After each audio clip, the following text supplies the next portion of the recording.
যিটো ৰাস্তা মৰিয়নি মুককচুঙৰ যোনটো ৰাস্তা আমাৰ অসমক যিদৰে দিয়া হৈছে তাৰ তুলনাত বহু গুণে বেছি আমাৰ নাগালেণ্ডক এৰি দিয়া হৈছে মৰিয়নিৰ এই পথটো। তাৰ সেইখিনি কথা লৈ ইতিমধ্যে তৰ্ক বিতৰ্ক চলি আছে। দল সংগঠনে প্ৰতিবাদ অব্যাহত ৰাখিছে আৰু আজি আমি ইয়াত আহি ইয়াত উপস্থিত হৈছোঁ নাগাজাংকা অঞ্চলত। আৰু ইয়াত আমি দেখিবলৈ পাইছোঁ যে যোৱা কেইবাটাও দিন ধৰি ইয়াত জব কাৰ্ডৰ কাম চলি আছে।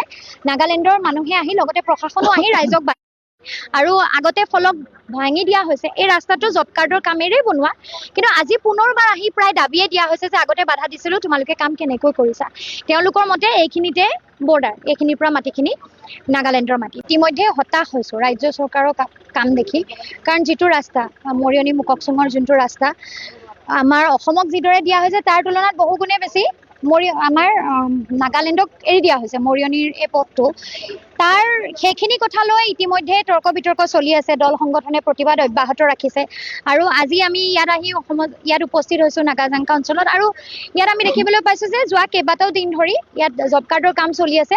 নাগালেণ্ডৰ মানুহে আহি লগতে প্ৰশাসনো আহি ৰাইজক বাধা দিছে আৰু আগতে ফলক ভাঙি দিয়া হৈছে। এই ৰাস্তাটো জব কাৰ্ডৰ কামেৰেই বনোৱা, কিন্তু আজি পুনৰবাৰ আহি প্ৰায় দাবীয়ে দিয়া হৈছে যে আগতে বাধা দিছিলোঁ, তোমালোকে কাম কেনেকৈ কৰিছা।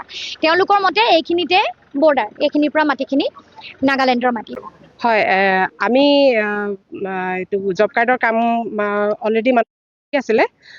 সেইদিনা আজি 3 দিনমানৰ আগত মানে তেওঁলোকে কাম কৰিবলৈ যেতিয়া আহিছিল ইয়াত, তেতিয়া নগা দুৰ্বৃত্ত বুলিয়ে কৈছোঁ আৰু তেওঁলোকৰ মানুহ আহি মানে বস্তিৰ মানুহ আহি তেওঁলোকক দম দিয়া বুলি শুনিছিলোঁ। কামটো বন্ধ কৰিব লাগে, এইটো আমাৰ মাটি হয় বুলি কৈছিল।